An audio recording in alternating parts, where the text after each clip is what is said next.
അപ്പോൾ ഇന്ന് സൺഡേ ആയിട്ട് ഒരു സൺഡേ സ്പെഷ്യൽ ഉണ്ടാക്കാമെന്ന് ഓർത്ത്. ഇപ്പോൾ പുറത്തുനിന്നൊന്നും മേടിക്കണ്ടെന്ന് പറഞ്ഞു ഇന്നവരോട്. സൺഡേ ഒക്കെ ആകുമ്പോൾ മിക്കപ്പോഴും എല്ലാവരും ജോലിയൊക്കെ ചെയ്ത് മടിയാണ്. അപ്പോൾ പുറത്തുനിന്ന് വൈകിട്ടത്തൊക്കെ ചായയൊക്കെ എന്തെങ്കിലുമൊക്കെ മേടിക്കാറ് പതിവ്. അപ്പോൾ ഞാൻ പറഞ്ഞ ഞാൻ ഉണ്ടാക്കി തരാം ഒരു സാധനം.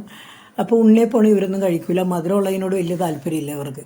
അപ്പം ഞാൻ ഉണ്ണിയപ്പം പോലെ ഒരു സാധനം ഉണ്ടാക്കാമെന്നും പറഞ്ഞുകൊണ്ട് അതിന് പച്ചമുളകും വെളുത്തുള്ളിയും ഇഞ്ചിയും സവാളയും കൂടി അരിഞ്ഞെടുത്ത് അതിൻ്റെ അകത്തോട്ട് ഒരു ചെറിയ പാത്രത്തിൻ്റെ അകത്ത് ഒരു ചെറിയ പാത്രത്തിൽ റവ എടുത്ത് ആ അളവിൽ തന്നെ ഗോതമ്പ് പൊടി എടുത്ത് കുറച്ച് വെള്ളം ഒഴിച്ച് ആവശ്യത്തിന് ഉപ്പൊക്കെ ഇട്ടും നന്നായിട്ട് അടിച്ചെടുത്ത് ആദ്യമേ മുട്ട ഇട്ടായിരുന്നുണ്ട്, അതിൻ്റെ കാര്യം പറഞ്ഞില്ലായിരുന്നു. ഒരു മുട്ടയും കൂടി ചേർത്തിട്ടുണ്ട് ഇതിൻ്റെ അകത്ത്.